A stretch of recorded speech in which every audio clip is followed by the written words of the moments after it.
Bien. Alors, comment est-ce que l'on va dénicher ces fidélités inconscientes qui peuvent nous habiter? Donc, d'abord, un petit peu sous... voilà, c'est un peu... on demande d'abord d'écrire ce qu'on appelle la saga familiale. C'est Anne-Ancien Schusenberger, voilà, proposé ça. La saga familiale, c'est-à-dire d'écrire ce que vous savez de chacun des grands-parents et des parents. Ça peut être une page, ça peut être 3 lignes. Certaines personnes qui vont nous dire « Ah mais moi je sais absolument rien de, par exemple, tel grand-père. Hein, il peut y avoir des grands-pères inconnus. Mais c'est pas grave. En général, il y a quand même une date où il y a... Voilà, on sait que dans le travail, il y a des choses qui vont arriver. Donc, c'est pas grave, elle mettra quasiment rien. Voilà. Et puis, on demande d'établir un tableau avec des photos. Avec les photos de chacun des grands-parents, des 2 parents et de la personne, voilà, petite fille, petit garçon. Et là encore, des photos, il y en aura ou il n'y en aura pas. Il y a des fois des personnes qui disent « Ah mais non, moi j'aurais pas d'informations, et puis mes parents ne veulent pas donner de photos. » Voilà, il y a... C'est pas grave. Nous, on sait que ce travail va durer à peu près sur 1 an, à raison de un dimanche par mois, voilà. Et donc, au fur et à mesure, il y a des choses qui vont sortir. Tout d'un coup, il y a des photos qui vont sortir des tiroirs de la commode d'une tante. Voilà, il y a des choses comme ça, on bouge l'inconscient, et comme tout le monde est relié, eh bien, il y a des moments, tout à l'heure Claude vous parlait que quand il y a une pomme, voilà, qui naît sur l'arbre, tout l'arbre est en fête, eh bien, là c'est la même chose. Il y a des personnes qui nous disent « mais jamais mes parents ne m'en parleront », et puis ils arrivent en disant « c'est étonnant, maman s'est mise à me parler de ça ». Papa m'a raconté ça. Très bien. Ou même au niveau des enfants, hein, ça se fait au niveau des ascendants ou des descendants. Des choses se dénouent, et puis voilà. Et donc c'est un travail en général qui se fait donc en tout petit groupe de 8, parce que c'est un travail individuel en groupe, de manière à ce que chacun puisse travailler à partir de la mémoire inconsciente qu'il porte en lui. Et donc, on va utiliser une technique qui s'appelle la Gestalt, et dont Claude va vous parler tout à l'heure, ce qui va faire que, c'est comme ça que je dis, on va mettre en place, hein, en place de la personne qui va travailler, là, qu'on a mis vous, va se retrouver à la place de sa grand-mère maternelle, son grand-père maternel, sa grand-mère paternelle, son grand-père paternel. Tous, ce sont des hommes, des femmes, qui parlent beaucoup ou très peu, qui aiment chaleureusement ou voilà, très peu. Voilà, c'est des hommes et des femmes. Mais ce qui est important, c'est que chacun, par rapport à vous, a une fonction psychique absolument particulière. Et c'est de ça que je vais vous parler. Ici, le vous peut très bien être un homme ou une femme. De toute façon, là, cette personne a une mère, qui bien entendu a elle-même une mère, qui a elle-même une mère, etc. Donc, on va être là dans ce que l'on appelle l'axe des ventres. Alors, tout à l'heure, je vous ai dit, quand il y a une femme qui attend un bébé, elle est donc amenée, quand votre maman était dans le ventre de votre grand-mère maternelle, eh bien celle-ci était ramenée à son histoire de petite fille, sa relation à sa mère, etc. On est là dans toute cette lignée des mères. Et puis, ce qu'il faut savoir, c'est que pendant que votre maman était dans le ventre de cette grand-mère, eh bien, c'est là que se sont formés tous les ovocytes. dont celui qui va produire l'ovule qui, fécondé par le spermatozoïde, va vous créer. C'est donc bien intéressant de savoir dans quel climat psychique et émotionnel cette grand-mère a attendu votre maman. Donc, c'est comme ça que, en fait, dans ce tableau, on demande également de mettre les dates de naissance, les dates de mariage, mais également la fratrie. C'est-à-dire que de savoir un petit peu en quelle époque on était. Voilà. Et cette grand-mère, si par exemple elle a vécu, on va dire, elle se retrouve à 2 ans, son père part à la guerre. Elle se retrouve toute seule avec sa mère et, on va dire, un petit frère, voilà. Et tous les trois, voilà, cette petite fille de 2 ans, elle va vivre quoi? Tout ça, c'est en elle. Et qu'est-ce que ça va être pour elle que d'enfanter? Point d'interrogation. Ça, c'est des choses que quand on est en place de cette grand-mère, on va lui demander, alors, voilà, tu avais donc 2 ans, ton papa est parti, dis-nous un peu, comment tu as vécu ça? Et c'est très étonnant ce qui va venir de cette mémoire inconsciente. De là, donc, comment va-t-elle attendre cet enfant qui est votre maman? Qu'est-ce que c'est pour elle de devenir mère, d'attendre un enfant? Qu'est-ce qu'il va y avoir comme peur, ou comme désir, ou comme non-désir? C'est comme ça que cette femme qui est votre maman va pomper tout ça, va être habitée par tout ça. C'est comme ça que, là aussi, quand elle va être enceinte, qu'est-ce qui va se jouer? Des fois, il y a des désirs très très grands d'être enceinte, et puis tout d'un coup, elle est enceinte, et puis ça ne va plus du tout. Elle se met à pleurer, alors qu'elle avait très envie que son mari, c'était vraiment un désir de couple. Jean-Marie Delassus s'en parle très bien de ça. Par quoi est-elle traversée? Par quelle douleur de sa propre mère?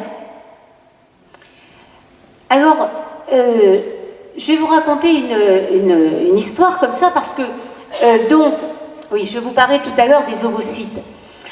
Ça veut dire que vous êtes impacté par ce qui se jouait psychiquement au moment de la grossesse de cette grand-mère. Et comme Claude vous disait tout à l'heure, en parlant de l'épigénétique, eh bien, l'ovule ne contient pas seulement des gènes, mais contient également de la mémoire psychique. Un jour, il y a une femme comme ça qui vient aux alentours de la trentaine, un petit peu plus. Elle n'arrivait pas à avoir d'enfant. Elle avait fait tous les examens possibles, son compagnon aussi. Il n'y avait aucun souci physique. Et puis, elle ne supportait plus de voir les copines qui envoyaient les photos, voilà, des nouveau-nés, etc. Donc, elle me dit, et ça, ce n'était pas du tout un secret, que sa grand-mère avait eu d'abord un premier enfant, mais cet enfant était mort-né. En fait, il y avait eu une fausse couche à 7 mois de grossesse. Mais que bon, il y en avait d'autres. Hein. Effectivement, il y avait après une fille et un fils. Donc, comme on banalise, il y en avait d'autres. Et puis, quand elle se retrouve, il se trouve quand même, quand elle fait ce travail, que cette grand-mère a eu donc un fils et une fille qui sont nés exactement au moment où aurait dû naître ce premier enfant. C'est quand même une coïncidence bizarre, parce que dans une année, des mois, des jours, il y en a quand même pas mal. Donc, voilà, coïncidence bizarre. Et puis, elle fait donc ce travail, elle se retrouve en place de cette grand-mère, et donc là, on l'interroge, qu'est-ce que ça a été que cette première grossesse, comment elle l'a vécu, et puis, c'était par cette première grossesse qu'elle avait dû se marier. Donc voilà, c'était pas très très facile. Et puis il se trouve aussi quand même que dans ces deux enfants qui sont nés après, donc c'était un petit garçon qui aurait dû naître, le premier, eh bien le fils n'a pas pu vivre. C'est-à-dire qu'à 24 ans, il est mort d'une overdose. La fille, qui n'avait pas une grande affinité avec sa maman, ne pouvait pas la quitter. C'est-à-dire que dans ce climat familial, là, mère, père et la personne, ils n'arrêtaient pas d'aller tous les dimanches dans cette famille maternelle, donc en délaissant la famille paternelle, elle ne le supportait pas, enfin, c'était assez compliqué. Et quand elle a, au fur et à mesure de ce travail, eh bien, avant la fin du travail, elle a été enceinte, elle a maintenant 2 petites filles, pas de souci. Voilà. Il y a quelque chose qui s'est dénoué là, au niveau de la mémoire cellulaire. Elle était impactée de cette mémoire-là. Quelque chose s'est dénoué et qui a permis cette grossesse. Voilà. On est là donc dans ce ventre, dans cet axe des ventres et dans des choses qui ont à voir avec l'obscur, puisque le ventre c'est l'intérieur. Voilà, toutes ces choses qui sont à l'intérieur et qui se disent dedans. Alors le grand-père maternel, il a une place complètement particulière. C'est-à-dire que c'est le seul dans cet arbre, par rapport à cette personne, qui va être le papa d'une petite fille. Donc, autant là, avec la grand-mère et la mère, on était dans le même, autant là, il va y avoir l'attirance des sexes. Et la petite fille, c'est son papa. Alors ce papa, il va la considérer comment? Est-ce que pour lui, voilà, c'est une super petite fille, il s'occupe d'elle, il lui dit quand est-ce qu'elle est jolie, il l'emmène avec elle, voilà. Elle est sûre qu'elle est aimée par son papa, donc qu'elle est aimée par ce premier homme de sa vie. C'est important, parce que ça va constituer comment elle va pouvoir se développer femme et savoir que la relation à l'homme peut être facile. Ou alors, eh bien, ce grand-père maternel, les filles, il n'en a rien à faire. Donc, les filles suivent, et c'est à chaque fois, oh attends, on va voir ta mère, m'embête pas. Je pense à une fois, oui, il y a les filles, on les emmène faire du bateau, mais la fille, non, elle de toute façon, elle reste sur la rive. Bien. Donc, elle va toujours être en attente. Elle va quémander. Elle va attendre le moindre signe d'une petite attention. Et puis, ça ne vient pas. Donc, elle n'est absolument pas sûre d'elle. Elle n'est absolument pas sûre de plaire. Elle n'est absolument pas sûre d'être intelligente. Elle va se sentir nulle. Oui, mais ça va se projeter sur celui-là qui est votre papa, qui est son compagnon. Puisque c'est ce qui s'est joué avec son premier homme, ça va se projeter sur l'homme. Et peut-être que celui-là va toujours être en train de la complimenter, mais elle va dire « mais non, c'est pas vrai, attends, tu me dis ça pour me faire plaisir, mais c'est pas vrai ». Voilà. Et rien ne pourra faire, sauf un travail personnel, qui pourrait lui redonner une confiance en elle. Et la personne qui est là va dire « mais enfin, quand même, je ne comprends pas ma mère ». Eh bien, on va comprendre dans ce registre-là. Ou alors, ce grand-père maternel, cette petite fille, ça, il l'aime.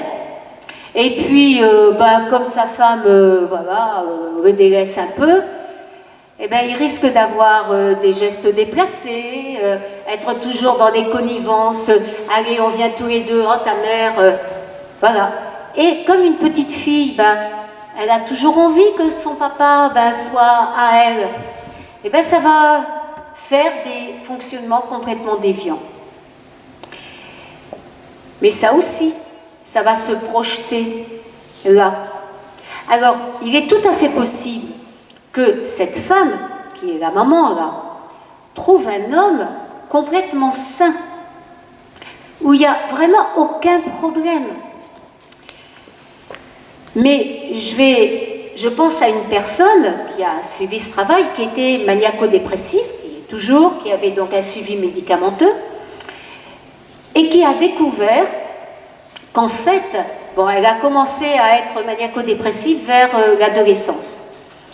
Mais à ce moment-là, alors qu'elle avait une très bonne relation à son père, très saine, tranquille, il se trouve que la maman avait été abusée par son père. Et donc, au moment de l'adolescence, elle a commencé à dire à sa fille, attends, tu vas pas avec papa, hein. Non, tu sais, allez, viens avec moi, méfie-toi de lui, etc. Elle n'a plus rien compris. Alors que si elle lui avait dit, écoute, voilà, ton papa, j'ai confiance, mais voilà ce qui s'est passé avec le mien.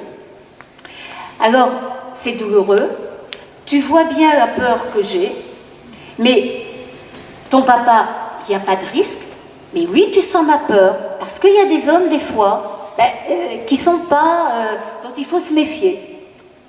Mais ça se serait bien passé. Elle aurait intégré complètement.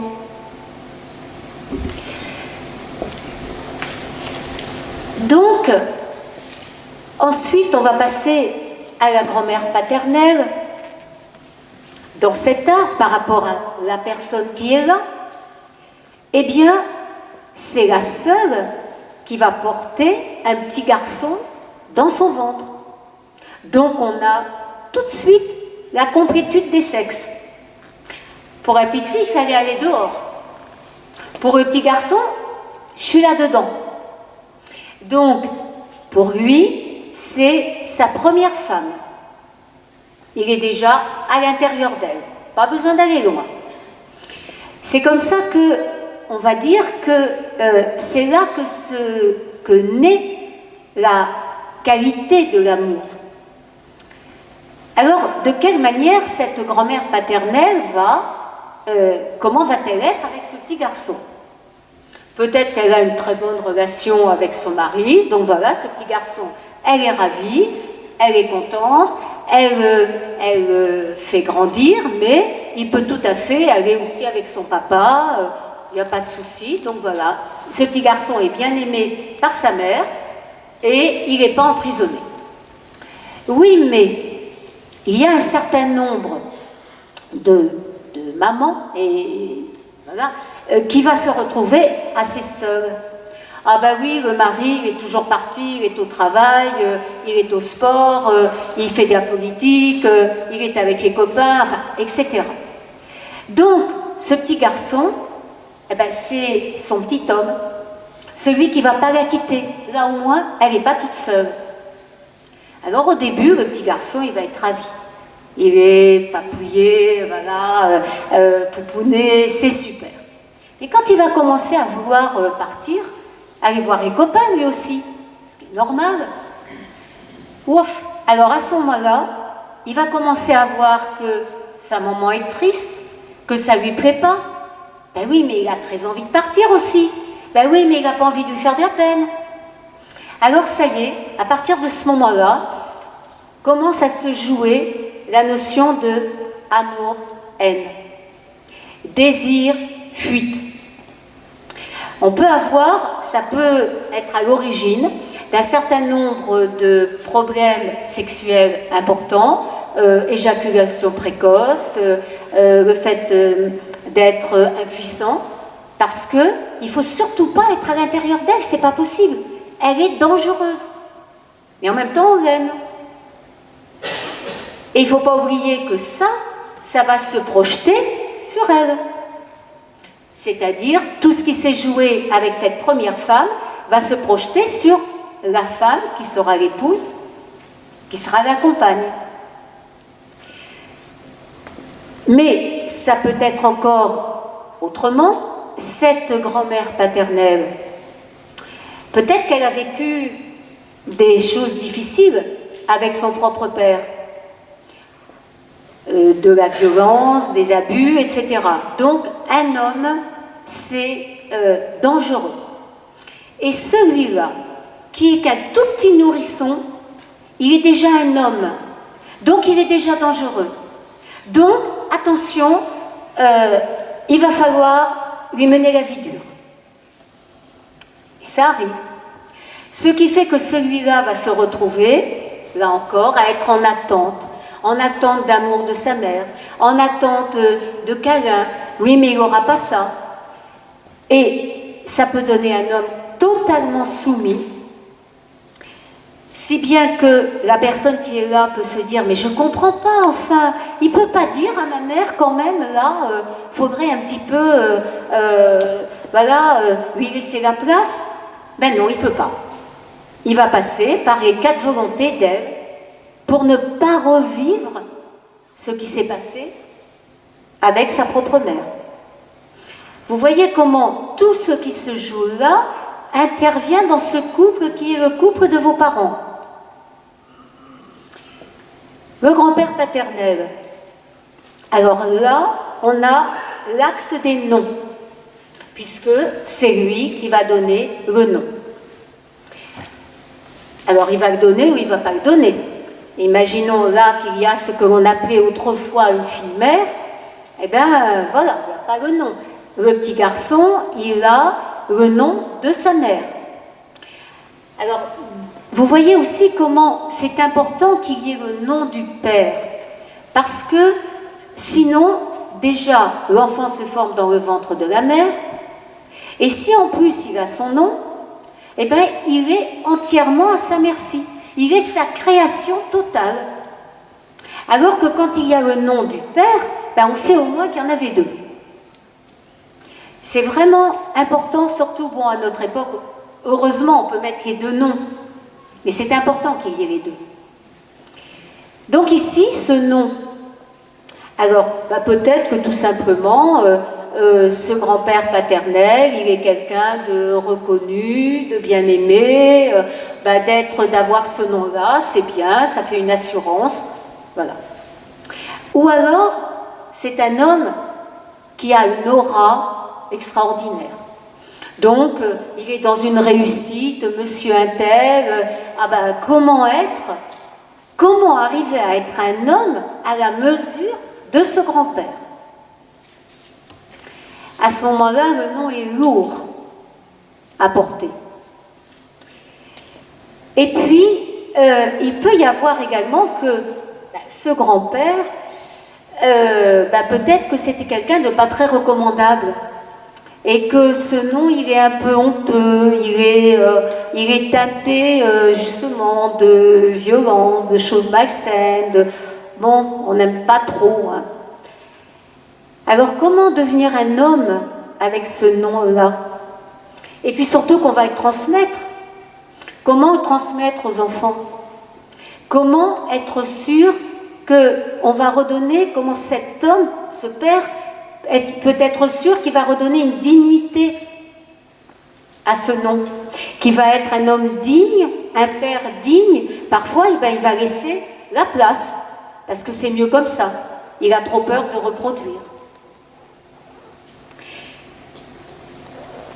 Et très souvent, donc vous voyez quand on est avec ce tableau, il y a un koan qui est, c'est un peu comme un haïku, c'est japonais, qui dit « Quel était votre visage avant la naissance de vos parents ?» On est exactement là-dessus. Hein? Quel était votre visage avant la naissance de vos parents?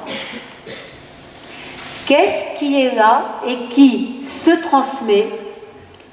Comment votre maman a pu vivre dans ce couple-là et c'est ça qui va se projeter